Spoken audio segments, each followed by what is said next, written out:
Sabe, existe algo que me fascina há anos, algo que a maioria das pessoas não leva em consideração. Chegou a hora de refletir seriamente. Dizem que, em 1969, seres humanos caminharam sobre a Terra. Lua. Neil Armstrong pisou na superfície lunar. Buzz Aldrin seguiu-o.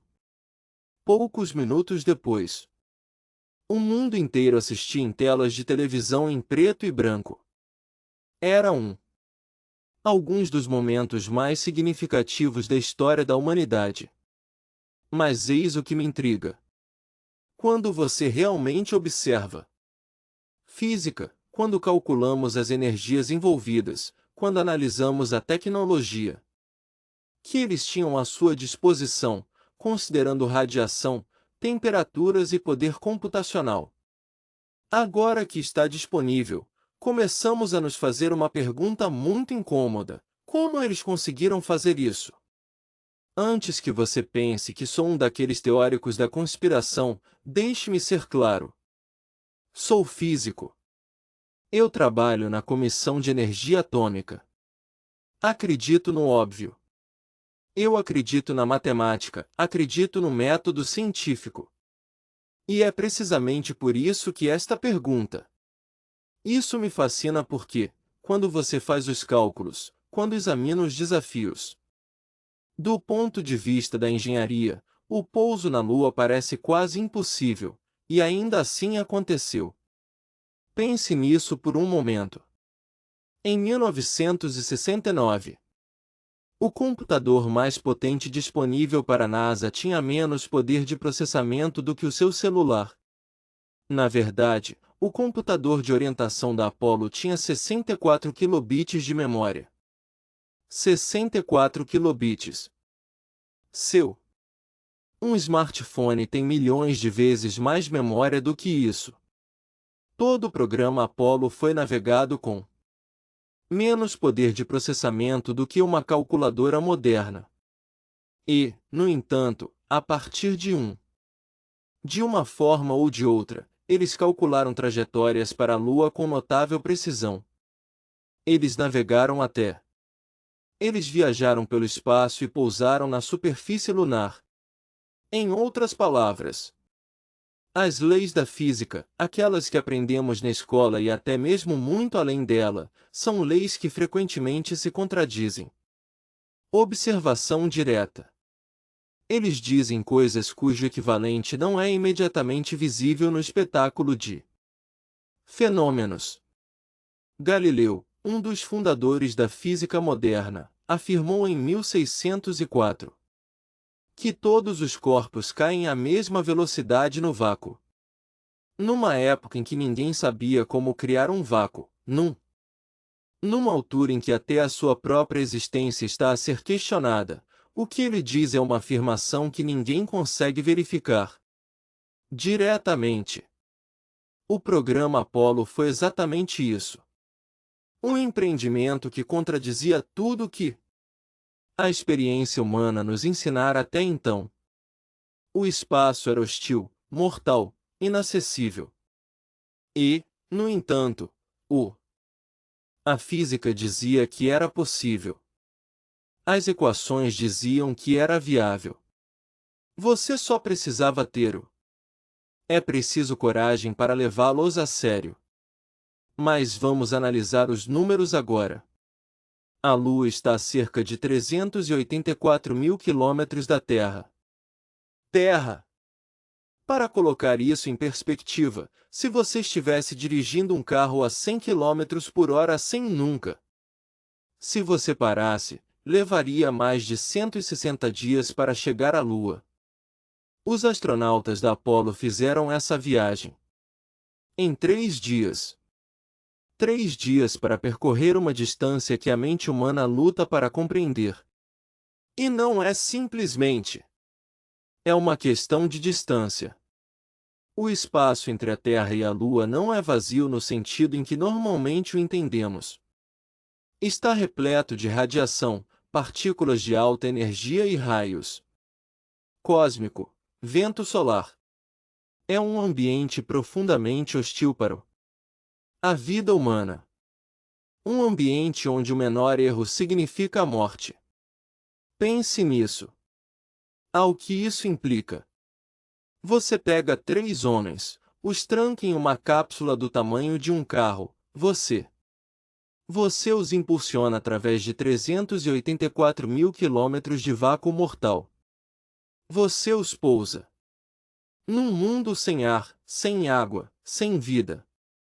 Você os faz decolar novamente. Traga-os de volta à realidade e tudo terá que funcionar perfeitamente. Cada sistema, cada cálculo, um único erro na manobra e é um desastre. Em 1961, quando Kennedy fez sua promessa, a NASA nem sabia como a cumpriria. Ninguém sabia ao certo. Existiam teorias, conceitos, ideias. Existe no papel, mas nada concreto. Nada foi testado. Tudo precisa ser inventado. Os foguetes, as cápsulas, os trajes espaciais, sistemas de suporte à vida, computadores de orientação, procedimentos de encontro orbital. Tudo, absolutamente tudo. É como ser incumbido de construir uma catedral sem saber o que ela é. Uma pedra, sem saber o que é argamassa, sem nem mesmo saber o que é um projeto arquitetônico. Você tem que inventar tudo. Ao mesmo tempo, e tudo tem que funcionar de primeira, porque no espaço não há segundas chances. Sorte. Muitas vezes penso naqueles engenheiros daquela época, naqueles homens e mulheres que trabalharam com réguas de cálculo, não computadores, réguas de cálculo. Esses instrumentos em réguas deslizantes de madeira ou plástico com escalas graduadas para realizar multiplicações. Com essas ferramentas primitivas, eles calcularam trajetórias de precisão sem precedentes. Eles projetaram sistemas de complexidade extraordinária. Eles resolveram problemas que ninguém jamais havia enfrentado antes. Anteriormente. Há algo profundamente comovente nessa história, algo que transcende uma simples façanha técnica. É a história de seres humanos que se recusaram a aceitar as limitações aparentes. Dadas as suas circunstâncias, eles encararam o impossível de frente e disseram: vamos fazer isso de qualquer maneira. Mas vamos voltar à física, porque é aí que as coisas ficam realmente fascinantes. Para entender o porquê aterrissar na Lua parecia impossível, é preciso entender o que se chama de equação de Tsiolkovsky. É a equação fundamental da viagem espacial. Ela recebeu o nome do cientista russo que a formulou.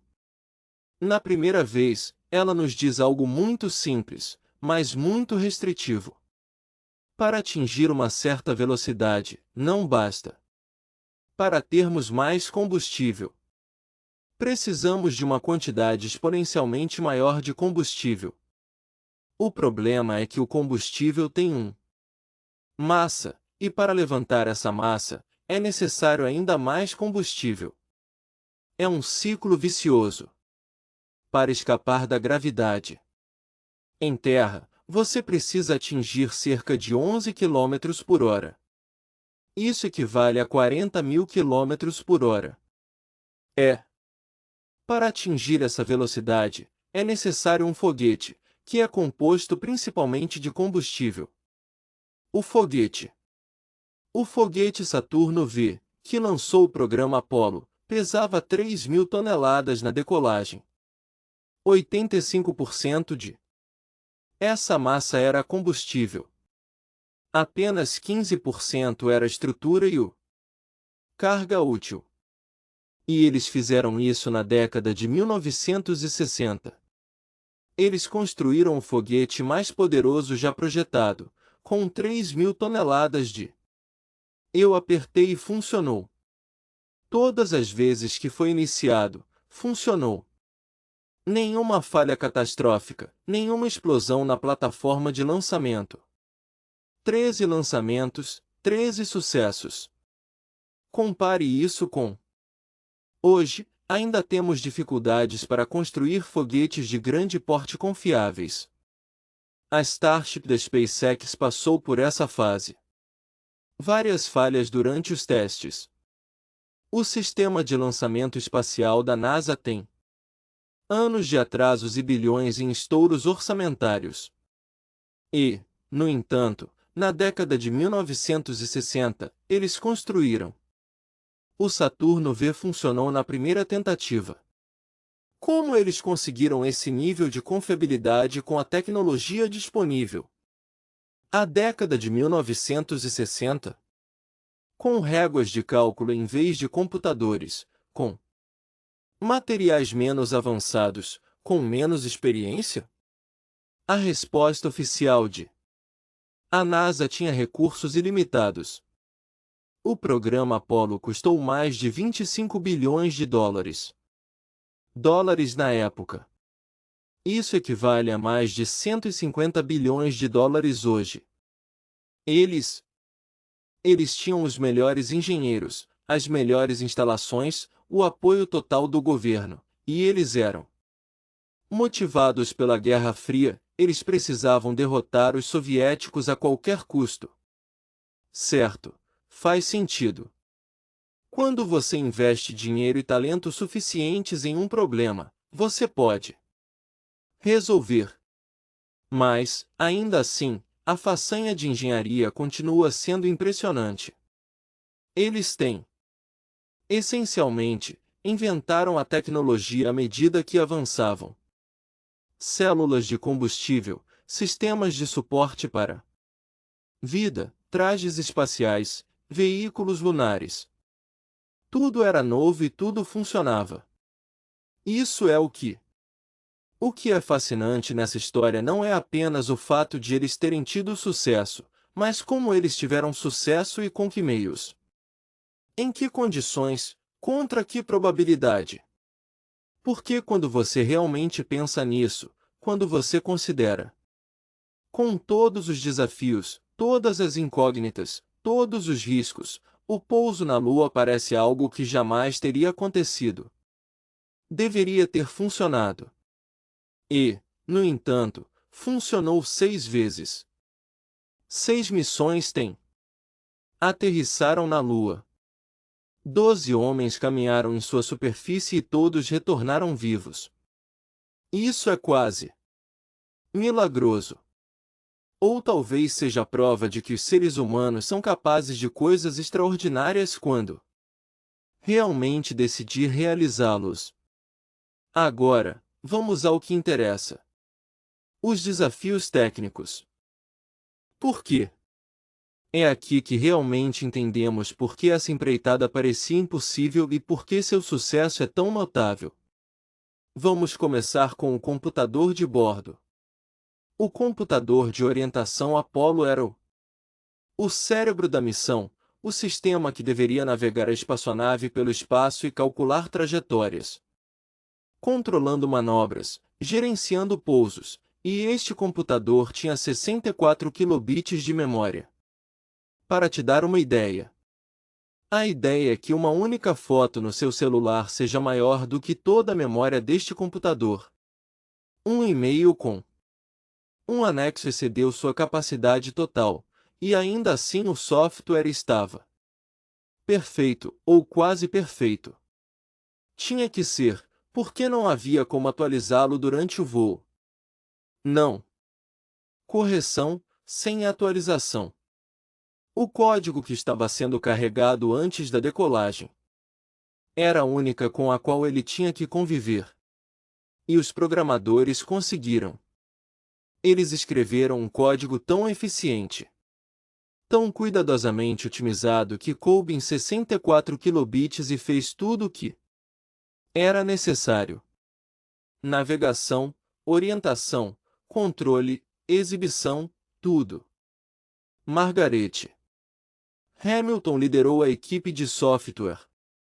Ela inventou conceitos que hoje consideramos óbvios em a engenharia de software inclui verificação de erros, planejamento de prioridades e tolerância a falhas. Tudo isso foi inventado para o programa Apollo, e o código funcionou. Durante o pouso da Apollo 11, o computador estava sobrecarregado. Estava tentando processar muitos dados. Os alarmes dispararam. O incidente foi acionado, mas o software lidou com a situação. Ele priorizou as tarefas críticas, continuou a funcionar e Armstrong pousou em segurança. É uma engenharia de software extraordinária. Mesmo hoje, com todas as nossas ferramentas e técnicas, criar um software tão confiável continua sendo difícil. E eles têm feito na década de 1960 com ferramentas primitivas. Mas eis o que me fascina. Os computadores as naves espaciais modernas são muito mais poderosas, muito mais sofisticadas, mas também são mais complexo, mais propenso a erros, mais vulnerável a falhas. O computador de orientação Apollo era. Resumindo, ele fazia uma coisa e a fazia perfeitamente. Os computadores modernos tentam fazer tudo e, às vezes, a complexidade é inimiga da confiabilidade. Então, de certa forma, regredimos. Temos computadores mais potentes, mas menos confiável. Temos mais funcionalidades, mas também mais bugs. Trocamos a simplicidade por capacidade. E essa é uma das razões pelas quais é difícil retornar à Lua, porque não podemos aceitar a simplicidade da abordagem Apollo. Queremos mais capacidade, mais redundância, mais. Os recursos de segurança e tudo mais aumentam a complexidade. Agora, vamos falar sobre radiação. O espaço é cheio de radiação, raios cósmicos, ventos, e depois há os cinturões de vanádio. Estas são zonas de intensa radiação que circundam a Terra. Descobertas por James Van Allen em 1958. Esses cinturões contêm prótons e elétrons de alta energia aprisionados por o campo magnético da Terra. E para ir à Lua, você precisa atravessá-los. A NASA diz que os astronautas atravessaram rapidamente os cinturões de Van Allen, passando cerca de 1 hora nas regiões de maior intensidade. E que a dose de radiação era controlável. E sabe de uma coisa? A matemática realmente comprova isso. É isso. Se você calcular a exposição à radiação para trânsito rápido pelos cinturões, obterá o seguinte resultado. Algo que os humanos podem tolerar. Entre 1 e 10 remorsos. É comparável a alguns anos de radiação de fundo natural na Terra. Não tenho certeza. Definitivamente não é algo que você gostaria de fazer repetidamente, mas de uma forma que seja suportável. E, de fato, os astronautas sobreviveram. Eles não sofreram de doenças causadas pela radiação. Eles não morreram jovens de câncer em altas taxas, maior do que a população em geral. Portanto, a radiação representava um risco, mas era um risco administrável, e eles conseguiu. Mas eis o que é interessante. Em 2014, a NASA divulgou um vídeo onde um dos engenheiros deles disse que o problema da radiação precisava ser resolvido antes que pudessem enviar humanos além da órbita terrestre baixa. Ele disse, e eu cito, nós precisamos resolver esses desafios antes de enviar pessoas por essa região do espaço. Espere um momento. Precisamos resolver esses desafios, mas já enviamos pessoas para. Ele atravessou essa região do espaço 12 vezes durante o programa Apollo. Então, Do que ele está falando? A resposta é complexa. As normas de segurança modernas são muito mais rigorosas do que eram na década de 1960. Hoje, queremos minimizar a exposição à radiação o máximo possível. Na década de 1960, eles estavam preparados para aceitar riscos maiores. Os astronautas sabiam que estavam expostos à radiação. Eles aceitaram. Era parte do trabalho. Mas isso ainda levanta uma questão interessante. Se nós fizemos isso em 1969 com tecnologia primitiva, por quê? Está difícil agora? Por que estamos agindo como se fosse um problema insolúvel? Vamos conversar agora. Temperaturas. Na Lua. Durante o dia lunar, que dura aproximadamente 2 semanas. Temperaturas da superfície. Atinge 127 graus Celsius. Isso é quente o suficiente para ferver água e Durante a noite lunar, as temperaturas caem para menos 173 graus Celsius. Isso é bastante frio para congelar dióxido de carbono. Os astronautas da Apollo pousaram durante a manhã lunar, quando as temperaturas estavam relativamente amenas, mas ele ainda enfrentava um calor extremo. A superfície lunar estava assando sob a luz solar direta. Sem atmosfera para dissipar o calor, sem nuvens para proporcionar sombra, basta radiação solar pura e intensa. E o traje espacial tinha um sistema de refrigeração. Sim, uma roupa. Refrigerado a água, usado por baixo do traje. Mas considere o desafio de engenharia. Você projeta uma roupa que deve manter uma pessoa confortável em calor extremo, ao mesmo tempo que seja flexível o suficiente para permite movimento. Resistente o suficiente para suportar pressão e leve o suficiente para ser prático. E eles conseguiram. Os trajes funcionaram. Os astronautas não superaqueceram, nem congelaram. Eles trabalharam na superfície lunar durante horas. É notável. Quase extraordinário demais. A combinação. A espaçonave Apollo foi uma maravilha da engenharia. Ela deveria, para manter uma pressão de aproximadamente 0,26 atmosferas. Esperava-se que fornecesse oxigênio. Precisava eliminar o dióxido de carbono, precisava regular a temperatura e precisava ser flexível o suficiente para permitir que os astronautas se movimentem. Pense no que isso implica. A pressão o interior do traje queria inflá-lo como um pneu. Mas os astronautas precisavam dobrá-lo. Suas articulações, movendo seus dedos, caminhando. Então a combinação devia ter juntas especiais, seções complexas que permitiam movimento enquanto o sistema de pressão e refrigeração era engenhoso. Roupas refrigeradas a água usadas por baixo do traje. A água circulava por tubos, absorvendo o calor. O calor era absorvido pelo corpo e então passava por um sublimador que o dissipava no ar. Elegante, simples e eficaz. Mas eis o que é notável. Eles projetaram esses trajes em apenas alguns anos. Eles os testaram. Eles eram refinados e funcionavam. Os astronautas passavam horas na superfície lunar com esses trajes. Sem falhas, sem vazamentos catastróficos, sem superaquecimento. Compare isso com hoje.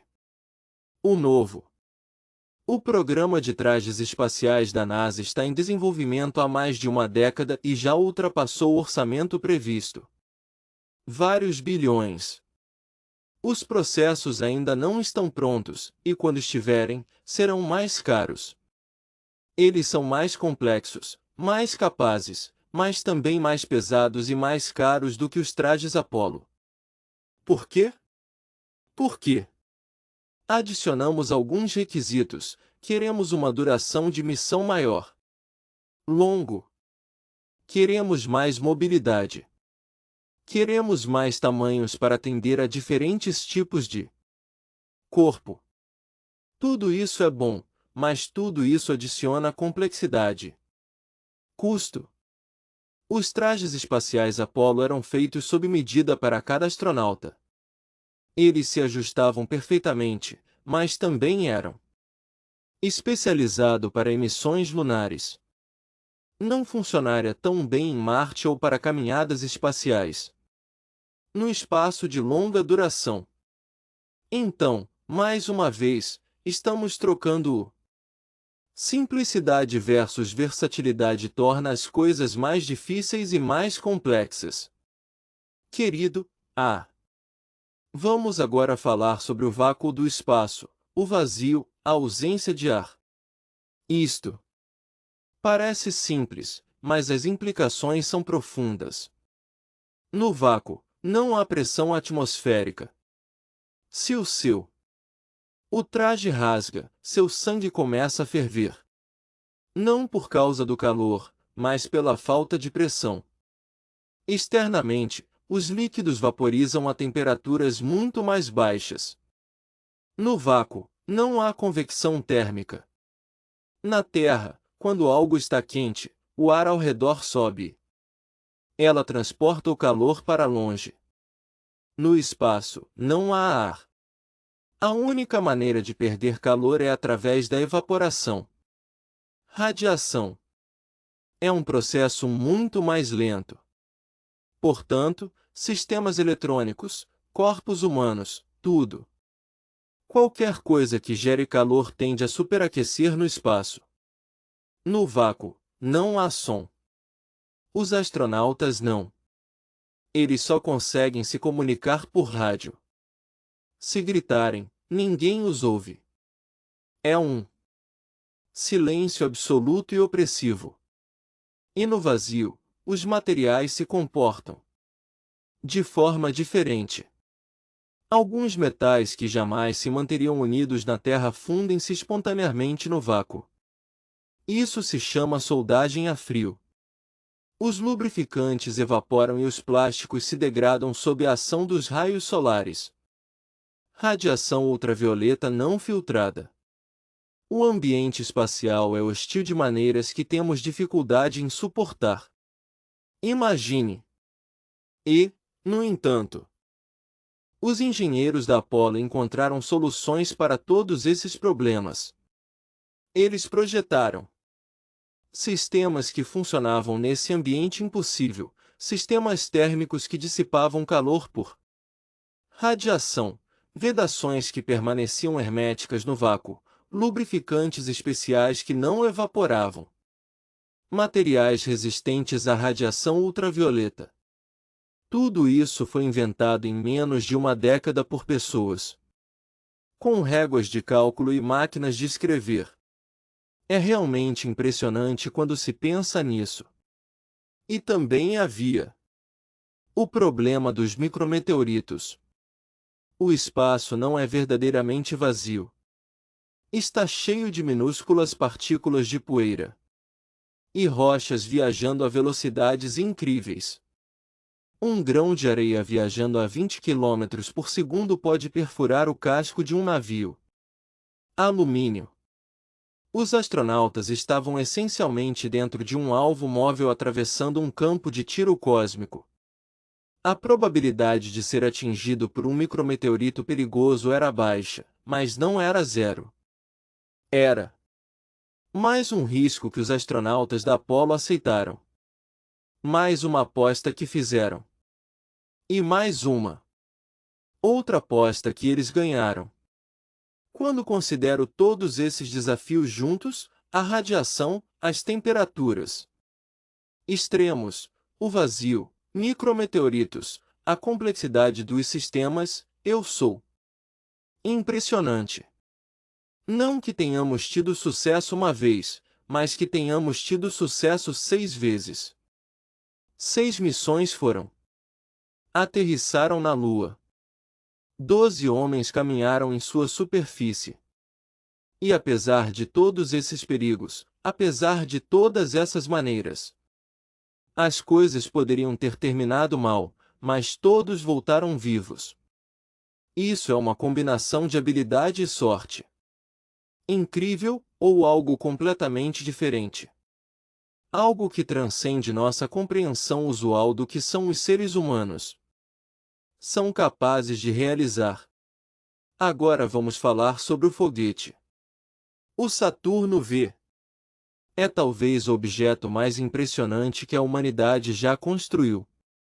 Quando digo impressionante, não estou falando apenas do seu tamanho, embora seja colossal. Estou falando do que ele representa, do que ele tem. O foguete Saturno V foi executado conforme projetado. Ele tinha 110 metros de diâmetro. Era alto. Mais alto que um prédio de 30 andares. Pesava 2.900 toneladas na decolagem, quase 3.000 toneladas. E a grande maioria dessa massa era composta de combustível, querosene e oxigênio. Hidrogênio líquido para o primeiro estágio e oxigênio líquido para os estágios superiores. O primeiro estágio era movido por 5 motores de Fórmula 1. Cada motor de Fórmula 1 produzia 700 toneladas de empuxo. 5 motores juntos, isso representava 3.500 toneladas de empuxo.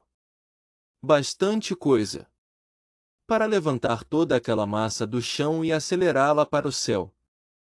A cada segundo, esses motores queimavam 30 toneladas de combustível. 13 toneladas por segundo. Durante os 2 minutos e meio que. Durante a queima do primeiro estágio, o foguete consumiu quase 2.000 toneladas de combustível. E aqui está o que é notável. Eles projetaram esse motor no início da década de 1960. Eles não tinham simulação computacional. Eles não tinham conhecimento avançado em ciência dos materiais. Usavam regras práticas, cálculos, túneis de vento e testes físicos. E, no entanto, eles criaram o mais poderoso já construído. Mesmo hoje, com todo o nosso poder computacional, temos dificuldade em igualar o divertido. Os motores Raptor da SpaceX são impressionantes, mas produzem cerca de metade da força de uma diversão. E a diversão foi construída há 60 anos. Então, como eles conseguiram? O processo de desenvolvimento foi brutal. Eles testaram a diversão de milhares de pessoas. Eles explodiram dezenas de motores. Tiveram falhas catastróficas, motores explodindo nos bancos de teste. Mas eles continuaram a iterar, a aprimorar, até que obtiveram o resultado correto. E quando finalmente obtiveram o resultado correto, isso funcionou. 13 lançamentos do Saturno V, 13 sucessos, nenhuma falha. Todos os motores. Funcionou exatamente como esperado. Pense na complexidade. Cada motor divertido tinha milhares de peças, bombas, válvulas, injetores e câmaras de combustão. Tudo tinha que funcionar em perfeita sincronia. O combustível e o oxidante tinham que se misturar exatamente na proporção correta. A combustão tinha que ser estável. O resfriamento tinha que impedir o motor derreteu. E eles conseguiram isso usando técnicas de fabricação da década de 1960. Sem usinagem controlada por computador, sem sistema de controle de qualidade avançado, apenas maquinistas e engenheiros altamente qualificados fazendo tudo à mão. É extraordinário, quase incrível, mas os motores existem. Você pode vê-los em museus, pode examiná-los, eles são reais. É verdade. Mas eis o que é interessante. A NASA perdeu as especificações detalhadas de fabricação. Desenhos divertidos, não desenhos básicos. Esses existem, mas exigem técnicas específicas. Os truques que os maquinistas usavam, os ajustes sutis que faziam, uma grande parte de esse conhecimento se perdeu quando o programa terminou e os engenheiros, eles se aposentaram. Então, mesmo que tenhamos motores divertidos, mesmo que possamos estudá-los, não podemos. É fácil construir novos. Seria necessário fazer engenharia reversa. Entender como eles foram feitos é mais difícil do que se imagina. É isso que os engenheiros chamam isso de conhecimento tácito. O conhecimento que existe nas mãos e nas mentes. Pessoas que não constam nos planos e documentos. E quando essas pessoas se aposentam ou morrem, o conhecimento se perde com eles. Então, em um sentido muito real, perdemos a capacidade de continuar a Lua da mesma forma que fazíamos na década de 1960. Não porque a física tenha mudado, não.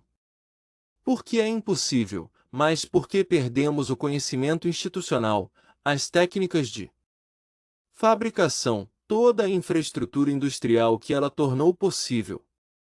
Agora vamos falar sobre o módulo lunar, o Módulo de Excursão Lunar, LEM. Esta foi a espaçonave que de fato pousou na Lua. A Lua. E quando você olha para ela, não é impressionante. Parece algo que foi construído em uma garagem, paredes finas, um revestimento que parece papel alumínio, macarrão com textura de areia. Parece frágil, parece primitivo. E, no entanto, essa coisa teve que descer da órbita lunar e pousar em superfície desconhecida, depois decole novamente e retorne ao módulo de comando. Todos. Isso foi conseguido com um motor de foguete que nunca havia sido testado em condições lunares. Tudo isso foi controlado por astronautas usando controles manuais e aquele computador primitivo que mencionei. Pense no que é envolvido em um pouso na Lua. Você desce em uma gravidade 6 vezes mais fraca que a da Terra. Seu motor está puxando para te desacelerar. Você está tentando encontrar um lugar seguro para pousar. Você tem um combustível limitado. Se acabar antes do pouso, você vai cair. Se você aterrissar com muita força, você cai. Se você aterrissar em uma ladeira, você tomba. E foi exatamente o que aconteceu. Ele fez isso com sucesso 6 vezes. Em cada uma delas, Armstrong teve que pilotar manualmente. A águia desviou para evitar um campo de pedras. Ela pousou em menos de 30 segundos. De combustível restante. 30 segundos. Era assim que eles estavam perto de desastre e as outras missões pousaram em segurança. Sem queda, sem desastre. Cada uma. O pouso foi um sucesso. O módulo lunar parecia frágil porque precisava ser leve. Na Lua, não há atmosfera, nem aerodinâmica. Portanto, a espaçonave não precisa ser aerodinâmico. Só precisa ser funcional, e cada quilograma conta. Envio de massa. Pousar na Lua é incrivelmente caro em termos de combustível. Por isso, eles fizeram tudo o mais leve possível. As paredes eram Espessura suficiente para manter a pressão e fornecer proteção contra micrometeoritos. Nada. Além disso, o motor de descida, aquele que baixava o módulo lunar em direção à superfície da Lua, nunca havia sido testado em um perfil de pouso completo antes da Apollo X. Eles testaram na Terra em câmaras de vácuo, em simuladores, mas nunca em condições lunares reais. Então, quando Armstrong e Aldrin desceram a caminho da Lua, eles eram essencialmente pilotos de teste. Estavam experimentando algo que não havia sido testado antes. Isso nunca havia sido feito antes, e funcionou perfeitamente na primeira tentativa. Agora vamos falar sobre navegação. Como? Eles sabiam onde estavam? Como conseguiram navegar da Terra à Lua com tanta precisão? Eles utilizaram diversas técnicas. Primeiro, tinham telescópios potentes na Terra que rastreavam a espaçonave. Estações terrestres poderiam medir a posição e a velocidade da espaçonave analisando sinais de rádio. Mas eles também tinham sistema de navegação a bordo. O navio possuía um sextante. Sim. Insextantes como os que os marinheiros usam há séculos, adaptados para o espaço. Os astronautas poderiam apontar para as estrelas e usar suas medições para calcular suas posições. E o computador de orientação levou tudo em consideração. Essas informações, rastreamento terrestre, medições com sextante, medições inerciais, e ele calculou trajetória ideal. É impressionante quando se pensa nisso. Ele estava navegando através de 1/4 de milhão de quilômetros de espaço usando uma combinação de técnicas antigas. O sextante utilizou tecnologia de ponta para a época, e a precisão era extraordinária. Poderia atingir um alvo na Lua com uma precisão de poucos quilômetros. É como lançar um dardo de Paris. Acertar um alvo em Nova York. A precisão exigida é impressionante e eles fizeram isso usando tecnologia da década de 1960 com poder computacional limitado.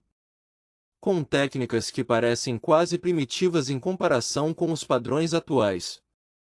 Hoje, temos GPS, temos relógios atômicos precisos, temos computadores poderosos. Navegação deveria ser mais fácil, e em alguns aspectos é. Mas, por outro lado, nos tornamos dependentes desses sistemas. Perdemos a capacidade de navegar usando métodos mais simples, e Isso representa um problema para missões no espaço profundo. O GPS só funciona perto da Terra. Nossos relógios atômicos deve estar sincronizado com os sistemas terrestres. Se algo der errado, se perdermos o contato, ainda podemos navegar com a Terra como referência? Os astronautas da Apollo conseguiam. Eles tinham métodos de resgate. Eles poderiam navegar pelas estrelas, se necessário. Essa robustez é algo que devemos. Recaptura. Agora vamos falar sobre comunicações. A Lua é sobre a 384 mil quilômetros da Terra. Os sinais de rádio viajam à velocidade da luz. O que significa que há um atraso de aproximadamente 1 a 3 segundos em cada direção. Portanto, quando o controle de a missão estava se comunicando com os astronautas, houve um atraso de ida e volta de 26 segundos. Isso não parece muito. Mas pense em pousar na Lua. Você desce, procura um lugar para pousar. Controlando. A missão monitora seu combustível, altitude, velocidade e um atraso de 2 a 6 segundos em todas as comunicações. Se algo der errado, o controle da missão não poderá para te ajudar em tempo real. Quando ele vê o problema e envia um comando, já é tarde demais. Os astronautas precisam. Eles tomavam decisões em frações de segundo por conta própria, e conseguiam. Armstrong pilotava manualmente o módulo lunar precisava evitar um campo de rochas. Tinha segundos para tomar essa decisão. Não havia tempo para. Ele verificou o controle da missão. Ele simplesmente fez isso e funcionou. Isso. Isso exige habilidade incrível, treinamento incrível e coragem. Incrível, e o fato de ter funcionado é uma prova da qualidade dos astronautas e da planejadores de missão. Mas isso também levanta uma questão: quantas coisas poderiam ter dado errado? Quantas? Houve algum risco potencial? E como eles evitaram cada um deles? Veja bem, viagens espaciais. É implacável. Não há margem para erro. Um pequeno vazamento em um traje espacial significa morte. Uma falha no sistema de suporte de vida significa morte. Um problema no motor do foguete significa morto. Tudo tem que funcionar perfeitamente o tempo todo. E no programa Apollo, com algumas exceções como na Apollo 13, tudo funcionou. As chances de isso acontecer são extremamente baixas. É como se... Sim, jogue uma moeda para o ar 100 vezes e tire cara todas as vezes. Mas... improvável. Não estou dizendo que não aconteceu.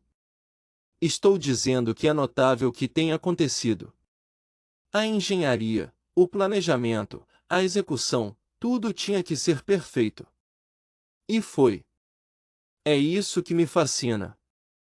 Nesta história, não se trata apenas de uma façanha técnica, mas sim de uma lição sobre o que os seres humanos são.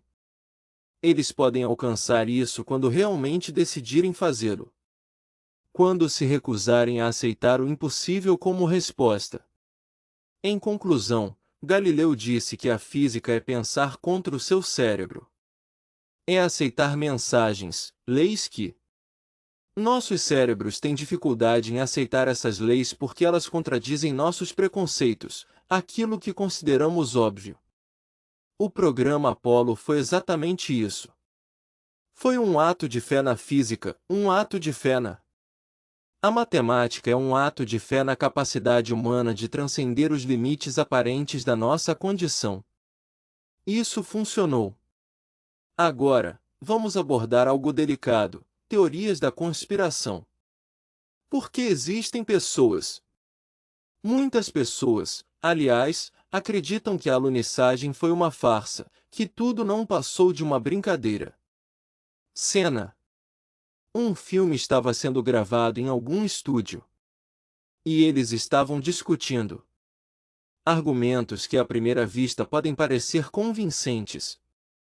Quero levar esses argumentos a sério, não porque acho que eles têm razão, pois examiná-los nos permite entender melhor o que realmente aconteceu.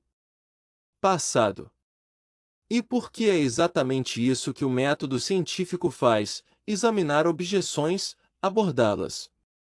Vamos analisar a fundo e ver se resistem à análise. Comecemos pela bandeira. Todos vocês já viram as imagens da bandeira americana fincada na superfície lunar. E em algumas sequências filmadas, a bandeira parece se mover, ondular como se houvesse vento.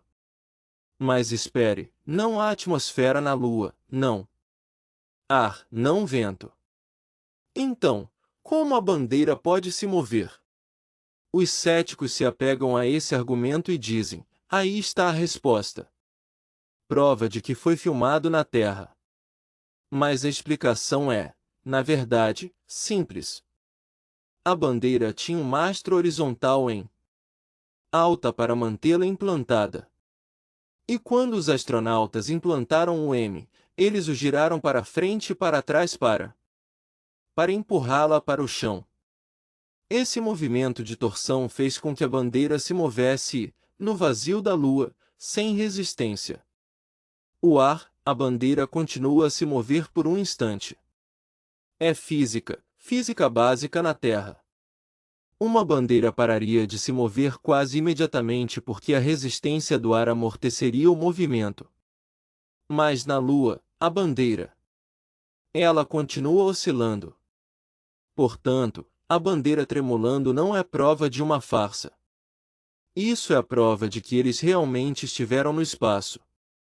Isso é a prova de que eles realmente estiveram na Lua. E se você observe atentamente as imagens do vídeo, você notará algo. A bandeira só se move quando os astronautas manipulam a bandeira. Ao se afastarem, a bandeira continua a se mover brevemente e depois para. Exatamente como se esperaria no vácuo. Agora vamos falar sobre sombras. Outra afirmação comum de a teoria da conspiração é que as sombras nas fotos da Lua apontam em direções diferentes, o que, segundo eles, prova que havia múltiplas fontes de luz, o que, segundo eles, comprova uma iluminação de estúdio. Mas a explicação é uma simples questão de geometria. A superfície da Lua não é plana, é irregular. Há colinas, cráteres, encostas. Quando a luz incide sobre uma superfície irregular, projeta sombras. Podem parecer ir em direções diferentes, mesmo que haja apenas uma fonte de luz, a Sol. Você pode testar isso você mesmo. Saia em um dia ensolarado.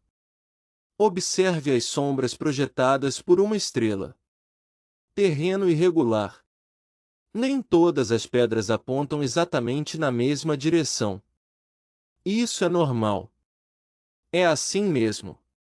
Luz e sombras trabalham juntas. Portanto, as sombras variadas não são uma evidência de múltiplas fontes de luz. São evidências de uma superfície irregular, que é exatamente o que é a Lua. Vamos falar sobre as fotografias. Os astronautas da Apollo tiraram milhares de fotografias na Lua. Fotos lindas, nítidas, com exposição perfeita. E tudo feito com câmeras. Câmeras analógicas, Hasselblad modificadas para condições lunares. E os céticos dizem que as fotos são perfeito demais, bem composto demais, profissional demais. Que tal astronautas em trajes espaciais? Como eles conseguiram tirar fotos tão perfeitas usando luvas grossas e incômodas, e sem poder olhar pelo visor? A resposta é preparação. Os dispositivos foram especialmente modificados. Eles tinham uma placa reticular, uma placa de vidro com retículos gravados que imprimiam uma grade sobre cada imagem. Essa grade tinha duas funções. Objetivos. Primeiro, prova que as fotos não foram alteradas. Todos. A retificação distorceria a grade. Isso permite que os cientistas meçam distâncias e tamanhos nas fotos. As câmeras tinham um foco fixo ajustado na distância hiperfocal. Assim, tudo, desde alguns metros até o infinito, ficava nítido. Os astronautas não precisavam se concentrar. Eles simplesmente apontavam e disparavam. A exposição foi predefinido de acordo com as condições de iluminação da Lua, do Sol e da refletância da superfície lunar. Tudo isso é muito previsível. Então, ele poderia ajustar a exposição para o avanço funcionária para quase todas as tomadas. E a composição, os astronautas têm. Eles treinaram. Tiraram milhares de fotos de treinamento em terra firme. Praticaram até conseguirem enquadrar uma imagem. A fotografia torna-se algo natural. Portanto, a qualidade das fotos não é prova de uma farsa. É prova de preparação cuidadosa e boa engenharia. E eis o que é interessante. Temos os filmes. Os originais, os negativos, mostram vestígios de terem sido expostos em espaço, minúsculos vestígios de raios cósmicos. Estas são partículas com partículas de alta energia atravessam a película e deixam marcas. É possível vê-las se você olhar com atenção. É impossível falsificar vestígios de raios cósmicos. Pelo menos, não é possível criá-los em laboratório. Não de forma convincente. Isso é uma evidência de que o filme foi exposto a o ambiente de radiação do espaço. Portanto, as fotos são reais. Elas foram tiradas na Lua e no. A qualidade deve-se a uma boa preparação, não à falsificação. Falemos agora sobre rochas lunares. As missões Apollo trouxeram de volta 382 kg de rochas e solo lunar. As amostras foram estudadas por cientistas de todo o mundo durante mais de 50 anos e são autênticas. As rochas lunares possuem certas características. Elas contêm minerais que só se formam em a ausência de água. Possuem minúsculas crateras de impacto de micrometeoritos. Eles não apresentam sinais de alteração atmosférica porque não há clima na Lua e eles são antigas, muito antigas. Em alguns casos, têm mais de 4 bilhões de anos. Será que essas rochas poderiam ter sido falsificados? Poderiam ter sido fabricados em laboratório? Não com a tecnologia dos anos 1960. Nem mesmo com a tecnologia atual. Não conseguimos criar rochas com essas características. As proporções isotópicas, a composição mineral, a idade, tudo corresponde ao que esperaríamos de a Lua. Então as rochas são reais, vêm da Lua e a única. A maneira de obtê-los era ir até lá e trazê-los de volta. E aqui está o que é interessante. A União Soviética também trouxeram de volta rochas lunares usando sondas robóticas. O programa Luna trouxe de volta com sucesso rochas lunares. Coletaram amostras da Lua 3 vezes, em quantidades muito menores do que as do programa Apollo, mas fizeram isso de uma maneira que robótica. Então, foi possível obter rochas lunares sem enviar humanos. É isso? Isso prova que o programa Apollo foi uma farsa? Não, porque a União Soviética, nossa maior rival, confirmou que o programa Apollo havia sido uma farsa. Localização. Eles seguiram a transmissão. Monitoraram as comunicações. Tinham todos os motivos para expor uma farsa, se é que tal coisa existia. E não existia. Eles admitiram isso. Os Estados Unidos venceram a corrida espacial. Isso é uma prova bastante sólida. Se o seu maior inimigo, aquele com quem você está competindo, disser isso, você ganhou, então provavelmente ganhou. Agora vamos falar sobre os dados de rastreamento. Durante a transmissão Apollo, radiotelescópios de todo o mundo rastrearam a espaçonave. Radioamadores captaram os sinais. A União Soviética estava monitorando tudo. Esses observadores independentes confirmaram que os sinais vinham da Lua. Eles conseguiam perceber pelo atraso. Os sinais de rádio viajam a velocidade da luz. Portanto, há um atraso de 1,3 segundos da Lua. Você poderia perceber pela mudança ótica nos sinais conforme o navio se movia. Você não pode falsificar isso. Você não pode criar sinais que pareçam vir da Lua quando na verdade vêm da Terra. Terra. As leis da física não permitem. Portanto, temos verificações independentes de múltiplas fontes que comprovam isso. A espaçonave Apollo foi à Lua. Não é apenas a NASA que afirma isso, observadores independentes confirmaram o fato. Confirme. E depois aos retrorefletores. Durante o programa Apollo, os astronautas colocaram retrorefletores a laser na superfície lunar. São espelhos especiais que refletem a luz com precisão, na direção de onde veio. E sabe de uma coisa? Você pode refletir um laser nesses refletores. Neste exato momento. Observatórios ao redor do mundo fazem isso regularmente. Ele mede a distância até a Lua com incrível precisão, cronometrando quanto tempo a luz leva para viajar até o retrorefletor e volte. Como esses refletores foram parar aí? Alguém deve tê-los colocado, e as únicas missões que são as missões Apollo foram a esses lugares. Portanto, ainda temos evidências físicas na Lua. Ainda funcional após 50 anos.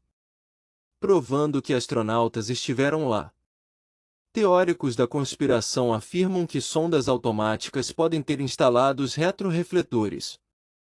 E tecnicamente, isso é verdade. A União Soviética colocou retrorefletores na Lua usando missões automático.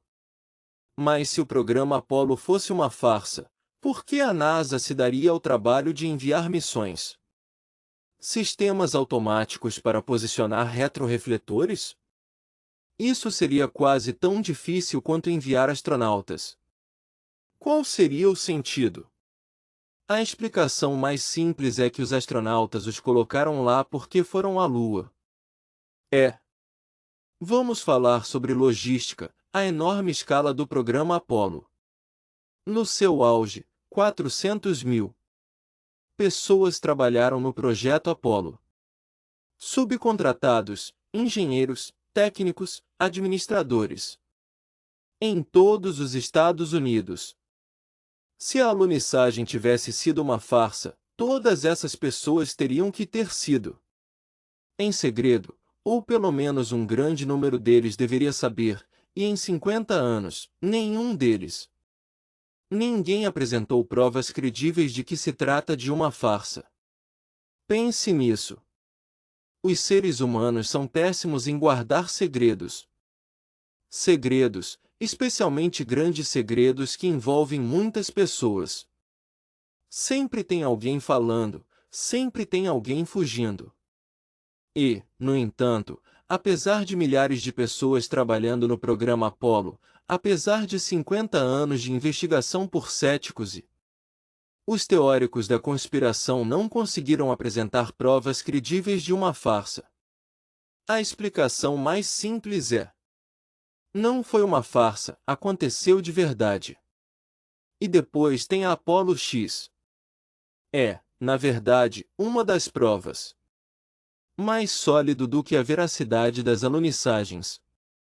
Por que se você falsifica missões, por quê?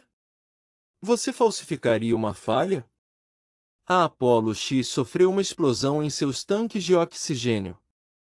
A missão teve que ser cancelada. Abandonado. Os astronautas mal conseguiram voltar com vida. Foi uma quase catástrofe que poderia ter sido um desastre. Tragédia. Se a NASA tivesse falsificado a transmissão, teria falsificado um sucesso, não um fracasso. Não teria. Correu o risco de publicidade negativa, questionamentos e investigações, mas a Apollo X aconteceu mesmo. A explosão foi real, a emergência foi real e o retorno bem-sucedido dos astronautas foi real. Real. E sabe de uma coisa? A maneira como eles resolveram o problema demonstra a realidade dos voos espaciais. Eles tiveram que improvisar. Tiveram que usar fita adesiva. Adesivo e papelão foram usados para adaptar os purificadores de ar. Eles precisavam economizar energia. Eles precisavam navegar manualmente, usando as estrelas e o horizonte da Terra. Todos esses problemas e suas soluções são completamente consistentes com voos espaciais reais. Esses são os tipos de desafios que você enfrentaria no espaço. Essas soluções são o tipo de improvisação inteligente que engenheiros e astronautas de verdade criariam. Você não pode. Não é possível falsificar esse nível de detalhe. Não é possível criar um roteiro para esse tipo de problema e soluções realistas. Deve ter sido real. Então, a Apollo X realmente prova que a missão lunar foi real, porque uma farsa não incluiria uma falha quase fatal. Então, agora chegamos à questão que realmente me fascina. Fomos à Lua. Provamos que foi possível. Realizamos um dos maiores feitos tecnológicos da história da humanidade. Então paramos. Não voltamos há mais de 50 anos. Por quê?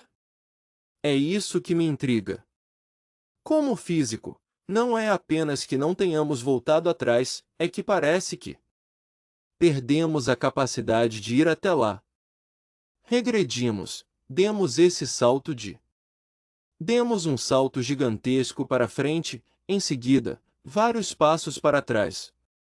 E isso nos diz algo importante sobre o civilização humana, progresso, nosso futuro no espaço. A explicação oficial é dinheiro. Depois da Apollo 11, o interesse público diminuiu. A Guerra do Vietnã. Os recursos estavam se esgotando. A economia estava em crise. O orçamento da NASA foi drasticamente reduzido. Em meio a isso, na década de 1970, o programa Apollo foi cancelado. Missões até o nível Apollo haviam sido planejadas. Paramos na Apollo 17, e essa explicação faz sentido. Os pousos na Lua eram caros. Todo o programa Apollo custou mais de 25 bilhões de dólares na época. Isso equivale a mais de 280 bilhões de dólares hoje. A inflação é levada em consideração. É uma soma enorme, maior que o Projeto Manhattan, maior que o Canal do Panamá. Um dos projetos mais caros da história da humanidade. E o que recebemos em troca? Conhecimento. Cientistas, certamente. Avanços tecnológicos, sim. Prestígio nacional, com certeza. Mas não. Benefício prático imediato, sem colônia lunar, sem exploração de Hélio 3, sem vantagem estratégica. Tangível, apenas pedras, dados e direito de se gabar. Então, quando a vontade política evaporou-se, quando o público perdeu o interesse, quando as pressões orçamentais. Assim que os custos acumulados foram pagos, o programa terminou. Isso faz todo o sentido do ponto de vista econômico e político. Mas eis o que me preocupa. Não apenas paramos de ir à Lua. Perdemos a capacidade de ir até lá. As linhas de produção do Saturno V foram desativadas. As ferramentas foram destruídas ou perdidas. Os engenheiros se aposentaram. O conhecimento institucional desapareceu. Em menos de uma década após o último. Após a alunissagem, não conseguimos mais reproduzir o que tínhamos feito. Pense nisso. Conquistamos algo extraordinário. Depois, desmantelamos deliberadamente o nosso capacidade de fazer isso de novo. É como escalar o Everest e depois queimar todas as suas energias. Equipamento de montanhismo. Por que faríamos isso? A resposta é que não pensávamos que precisaríamos disso novamente. Achávamos que a Lua já havia sido conquistada, concluída. Missão cumprida. Era hora de seguir em frente. O ônibus espacial, a estação espacial. Talvez Marte um dia. Mas estávamos enganados, porque agora, 50 anos depois, mais tarde, queremos voltar à Lua e teremos que começar quase do zero. Estamos projetando novas naves.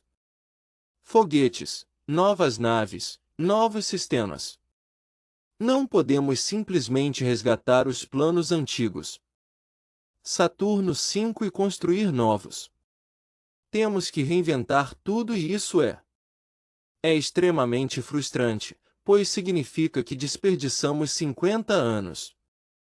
Poderíamos ter aproveitado o sucesso do programa Apollo, aprimorado nossas capacidades e estabelecido uma presença permanente na Lua. Em vez disso, desistimos e nós recuamos. Muitas vezes penso nessa frase de Bachel. Ele disse o que fazer com a ciência é pensar contra o seu cérebro. É aceitar mensagens, leis que o nosso cérebro tem dificuldade em compreender. Aceite. O programa Apollo foi exatamente isso. Foi um ato de pensamento contra o intelecto coletivo de a humanidade, uma recusa em aceitar limites aparentes.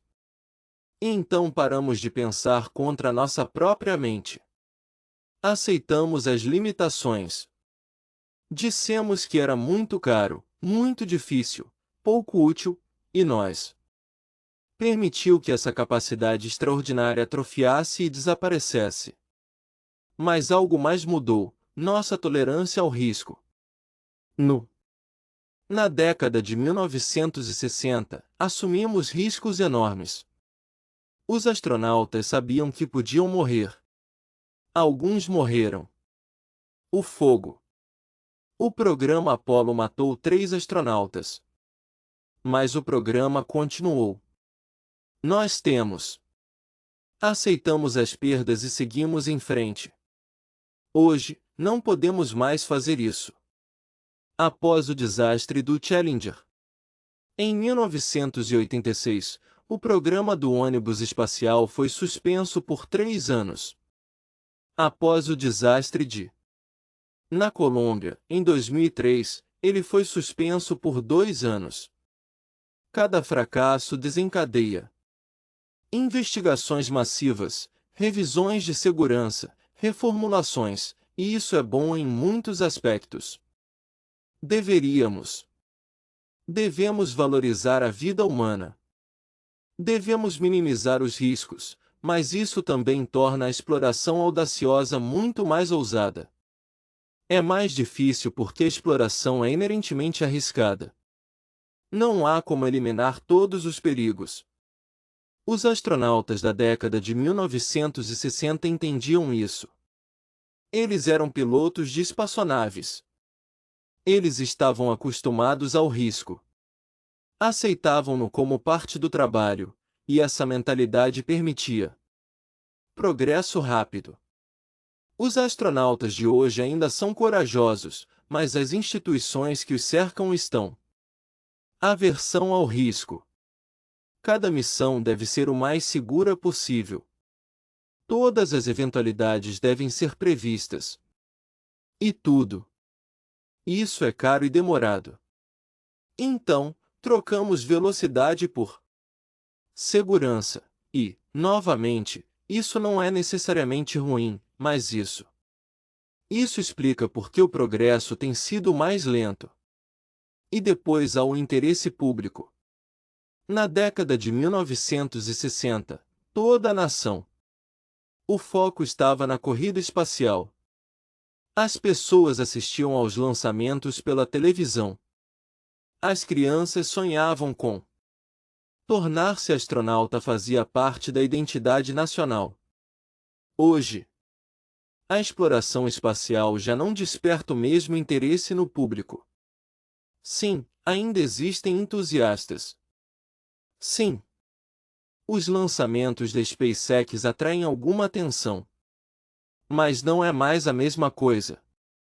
Não é mais uma obsessão nacional. Por quê? Bem, em parte porque já fizemos isso. O pouso na Lua foi histórico. Como foi a minha primeira vez, voltar não terá o mesmo impacto. Já aconteceu antes. E em parte porque temos outras preocupações. Mudanças climáticas, divisões, política, desigualdade econômica, pandemias, exploração espacial. Parece menos urgente quando temos problemas aqui na Terra. Mas acho que essa é uma visão míope. Porque a exploração espacial não se resume apenas a explorar o espaço, mas sim a realizar, a avançar a tecnologia. Trata-se de inspirar a próxima geração. Trata-se de garantir a sobrevivência da humanidade a longo prazo. Veja bem, a Terra é frágil. Asteroides poderia nos atingir. Supervulcões poderiam entrar em erupção.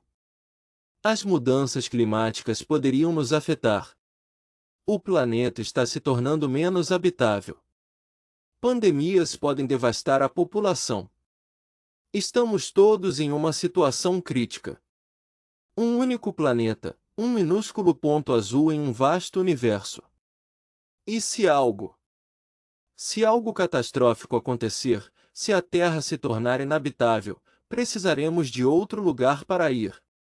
A Lua poderia ser um trampolim. Marte poderia ser um plano B. Colônias espaciais poderiam.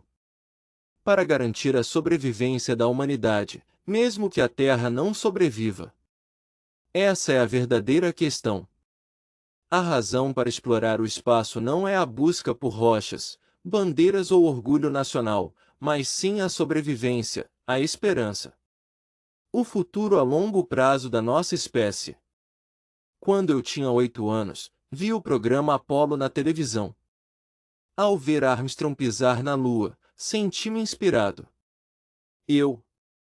Dito isso, se conseguirmos fazer isso, conseguiremos fazer qualquer coisa. Isso despertou meu interesse pela ciência. Me fez querer ser físico. E agora, décadas depois? Mais tarde, à medida que compreendo melhor a física, a engenharia e os desafios envolvidos, fico ainda mais entusiasmado. Impressionante porque o que eles realizaram foi extraordinário, quase milagroso. Os pousos na Lua mostraram algo profundo. Mostraram a Terra vista do espaço. Aquela famosa foto do nascer da Terra tirada pela Apollo 8, a fotografia da Bíblia tirada pela Apollo 17. Essas imagens mudaram a forma como víamos a Bíblia. Nós nos vemos. Percebemos que a Terra é pequena, frágil, uma minúscula ilha de vida em um vasto e hostil universo. E esta captura de a conscientização levou ao movimento ambientalista à compreensão de que precisamos cuidar do nosso planeta porque é o único que temos. Mas ele também tem. Mostrou que não precisamos ficar neste planeta para sempre. Podemos alcançar outros mundos. Nós podemos ampliar nossos horizontes. Não estamos limitados a esta Terra. E essa é uma ideia poderosa. Significa que o futuro é aberto. Isso significa que temos escolhas. Isso significa que a humanidade tem um destino que vai além deste planeta. Então, quando me perguntam se eu realmente acredito que nós fomos à Lua, eu digo que sim, absolutamente, sem dúvida alguma. As evidências são claras. Mas também entendo por que parece impossível. Porque foi realmente quase impossível. Conseguimos algo extraordinário, algo que ultrapassou os limites da capacidade humana, e talvez essa seja a verdadeira lição, não que possamos ir à Lua facilmente quando quisermos, mas que podemos realizar coisas incrivelmente difíceis quando estamos motivados, quando nos concentramos. Nossos recursos, quando temos um objetivo claro. Os pousos na Lua foram apenas o começo, um primeiro passo. Depois disso, tropeçamos. Nos perdemos por um tempo, mas nos encontramos novamente. E nas próximas décadas, voltaremos à Lua, iremos a Marte, nós. Vamos construir a infraestrutura para uma verdadeira civilização espacial. Não será fácil. Será incrivelmente difícil. Difícil. Talvez até impossível pelos padrões atuais. Mas pousar na Lua também parecia impossível. E nós conseguimos mesmo assim, porque é isso que os humanos fazem. Nós sonhamos, exploramos, ultrapassamos limites, almejamos as estrelas. E um dia, talvez não por minha própria escolha, vivos, mas um dia os humanos estarão em mundos a anos-luz da Terra. Eles olharão para em um céu estrangeiro, eles verão constelações desconhecidas e saberão que eles tenham tido sucesso, que nos tornemos uma verdadeira espécie espacial. Esse é o sonho. Essa é a visão. É isso. Porque os pousos na Lua são importantes. Não porque plantamos uma bandeira há 50 anos, mas porque eles mostraram o que é possível.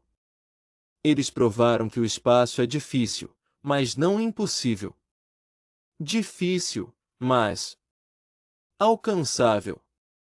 E agora cabe a nós, desta geração e da próxima, fazer. Para dar continuidade a esse legado, não deixar que outros 50 anos se passem sem progresso, continuar avançando porque que o universo aguarda. O futuro chama, e o destino da humanidade está entre eles. Estrelas. Então, quando me perguntam se era impossível para os humanos pousarem na Lua, eu digo a eles: diga isto, sim, era impossível. Por qualquer critério razoável, isso era impossível. Deveria ter sido impossível. Mas nós conseguimos mesmo assim. Realizamos o impossível, e isso é o que importa. O mais humano que existe. Sim.